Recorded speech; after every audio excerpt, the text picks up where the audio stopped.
सोमनाथाय नमः। ॐ मल्लिकार्जुनाय नमः।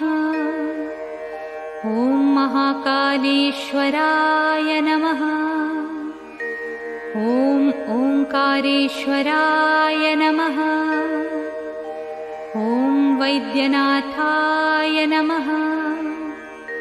ॐ भीमशंकराय नमः। ॐ रामेश्वराय नमः। ॐ नागेश्वराय नमः।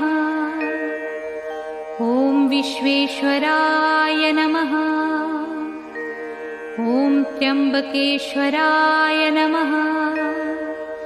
ॐ केदारेश्वराय नमः।